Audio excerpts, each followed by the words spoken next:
sharing is caring, caring is sharing. And sometimes you even get to share impossible things. Let's understand why. Okay, let's go into the untold side of management, the things that are not official but that are the reality still. The manager, they are very useful to complain about, right? Because I do what my boss is telling me, and then if I'm doing something that's not coming to a good outcome, I can always complain, yeah, because my boss is so stupid, my boss is giving me the wrong orders, so it's not my fault. So if you don't have a manager, you cannot complain about your management anymore. Yeah. That's a problem, right? Ok. Thật ra nó không phải là vấn đề, nếu mà mình hiểu cho đúng. Bây giờ mình đừng có nghĩ rằng là ok bây giờ mình đến công ty thì mình có một anh sếp để mà mình cái gì mình cũng đổ thừa cho ảnh. Nhưng mà mọi người hãy nhớ lại coi cái cảm giác là ví dụ như bây giờ mình 18, 19 tuổi rồi, mình có ba mẹ mình ở nhà, rồi xong rồi một cái ngày đẹp trời, xong rồi mình muốn mặc một bộ đồ cho nó đẹp một chút, hoặc là mình muốn nhuộm tóc, hoặc là mình muốn đi du lịch qua đêm với bạn chẳng hạn. Sau đó là ba mẹ mình nói không, con không được đi. Thế thì sau đó thì mình thích dữ lắm, mình mong muốn dữ lắm, nhưng mà cuối cùng mình cũng không đi được. Vậy thì cái cảm giác đó của mình nó sẽ rất là thất vọng, nó sẽ rất là buồn. Nhưng mà ví dụ như bây giờ ba mẹ nói là ok rồi con muốn làm gì con làm, sau đó mình đi du lịch, thì sau khi mình đi du lịch xong rồi vô tình mình bị mất cái điện thoại chẳng hạn, thì có phải lúc đó mình quay lại mình nói là tại ba mẹ của mình như thế này, tại ba mẹ mình như thế nào, cho nên mình mới bị mất điện thoại hay không? Thế thì nếu mà mình nghĩ như vậy thì mình chưa phải là người lớn. Tại vì vấn đề là khi mình gọi bản thân mình là một người lớn thì mình phải tự chịu trách nhiệm với những thứ mà mình quyết định. Mình phải được phép chịu trách nhiệm với những thứ mà mình quyết định. Và khi mình đã chịu trách nhiệm với những thứ mình quyết định thì mình không có trách người khác được, đổ thừa cho người khác là tại như thế này, tại như thế nọ, tại anh này, tại chị kia nên tôi mới như vậy được. Thì mình cứ nghĩ như vậy thì mãi mãi mình không bao giờ lớn được. Thế thì ở Official cái mà mình rất hay đó là mọi người có thể tự quyết định rất nhiều thứ. Thì khi mình quyết định rất nhiều thứ thì đương nhiên ngược lại là vì mình là người quyết định, mình không có được trách người khác là cuối cùng kết quả nó không có tốt thì là do lỗi của định mệnh, hoặc là lỗi của số phận, hoặc là lỗi của người này, lỗi của người kia. Tại vì thực tế cuối cùng mình là người ra quyết định.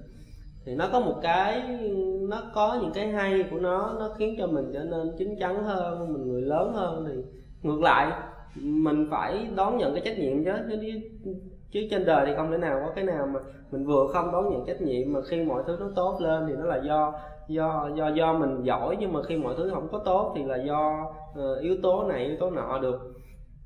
Thế thì khi mà các bạn có cái tư tưởng rằng là mọi thứ là cần phải có một người chịu trách nhiệm, không phải là tôi chịu trách nhiệm, thì khi đó thì các bạn ở Official các bạn sẽ cảm thấy rất là lạc lõng.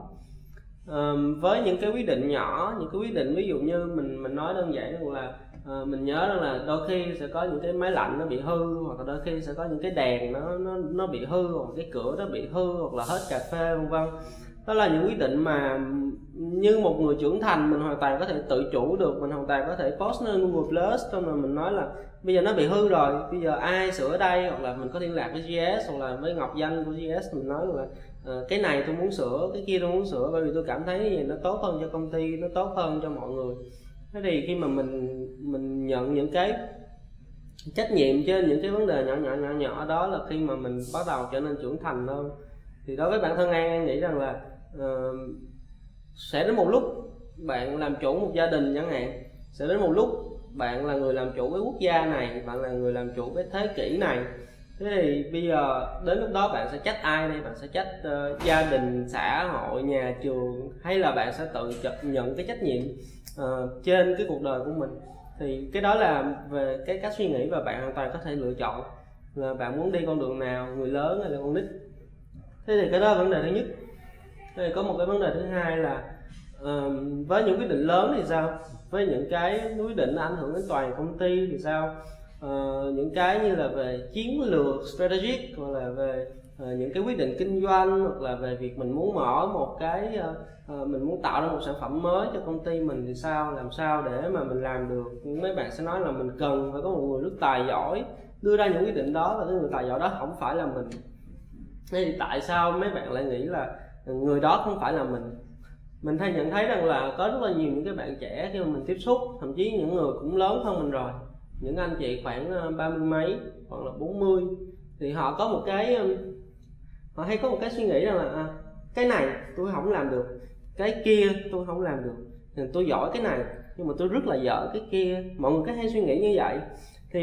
Thì mình hay nói chuyện với lại một số anh chị, thì họ hay nói về cái gọi là comfort zone, tức là cái vòng tròn an toàn đó. Thì mình hay nghĩ là ok, cái này trong vòng tròn an toàn của mình suốt ngày mình cứ đi ở trong đó, mình làm những thứ ở trong đó, nhưng mình không bao giờ mình dám mình bước ra ngoài hết. Thì mình nói chứ, mình nghĩ chứ là thì tại sao anh Steve Jobs đó, ảnh cũng hai tay hai chân như mình, anh cũng có mắt, anh cũng có mũi, anh cũng có miệng, tại sao anh có thể xây dựng một cái Apple nó vĩ đại như vậy? Hoặc là tại sao mà giáo sư toán học Ngô Bảo Châu, ổng cũng có cái đầu như mình, ổng cũng không có gọi là cái não của ổng chắc cũng không có to hơn não mình, tại sao ổng lại nhận được những cái giải thưởng danh giá như vậy? Thì mình nghĩ rằng là cái vấn đề khác biệt của một người mà họ thành công với là một người mà họ chưa được thành công lắm, nó nằm ở chỗ là người được thành công họ dám ước mơ, tức là họ gọi là tiếng Anh gọi là dare to dream. Thì đâu có ai đánh thuế ước mơ của mình đâu, đâu có ai nói rằng là bạn không được phép mơ cái này hoặc bạn không được phép mơ cái kia. Mình lấy ví dụ chứ khi mà công ty của mình thì có một cái buổi đi chơi hàng năm cả công ty, nó gọi là Vivo. Thế thì có một lần mình post trên Google Plus là mình mong muốn rằng là sẽ đến một lúc công ty mình có thể đi Vivo ở Bangkok, ở Thái Lan. Thì khi mình nói như vậy thì sẽ có một số bạn vô nói là làm sao mà làm được, rồi sẽ có một số bạn thì vô mình cũng thích như vậy. Rồi cũng có một số bạn nói là không, bây giờ tôi thích đi Vịnh Hạ Long, tôi không có thích đi Thái Lan, nhưng mà tôi muốn là một ngày nào đó công ty có thể cho nhân viên đi Vivo bằng máy bay. Thế thì khi mà mình nói đó, tại cái thời điểm khi mà mình nói là mình muốn Vivo mình làm được cái này hoặc làm được cái kia, hoặc là khi mình muốn bản thân mình làm được cái này hoặc làm được cái kia, và nó chưa xảy ra thì nên mình mới gọi nó là giấc mơ, còn nếu nó xảy ra thì nó gọi là hiện thực rồi. Thì khi mà mình nói rằng là nó là một giấc mơ, thì vấn đề là với một cái công ty mà open organization giống như Official, cái điều mà mình rất là thích đó là khi mà bạn nói ước mơ của bạn ra, bạn sẽ biết rằng có bao nhiêu người trong cái công ty này, có bao nhiêu người trong cái tổ chức này họ có chung một giấc mơ với mình. Và đến một ngày nào đó, khi mà bạn tưởng tượng khi một ngày thật sự Official có thể đi được Bangkok, đi được Thái Lan, đi được Vịnh Hạ Long trong cái chuyến đi chơi của công ty Vivo, thì bạn sẽ hình dung rằng là nó giống như là một giấc mơ thành sự thật. Thì cái nào bạn sẽ thích hơn? Bạn sẽ thích hơn khi mà có một ban giám đốc nói cho bạn biết là tháng này mình sẽ đi Nha Trang. Ban giám đốc sẽ nói cho bạn biết là ok, bây giờ tháng này tôi giảm lương của các bạn nha, tại vì công ty khó khăn quá. Hay các bạn muốn bản thân mình là người làm chủ được cuộc đời của mình, là người đưa ra được giấc mơ cho mình, là người đưa ra được giấc mơ cho cái tổ chức này, thì các bạn cứ suy nghĩ rằng là bây giờ các bạn muốn gì thôi.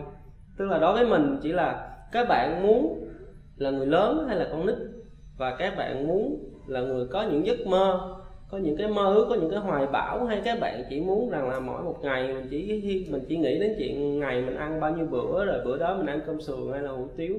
Thì cái đó là hoàn toàn phụ thuộc vào việc các bạn nghĩ gì về năng lực và khả năng và bản thân của mình.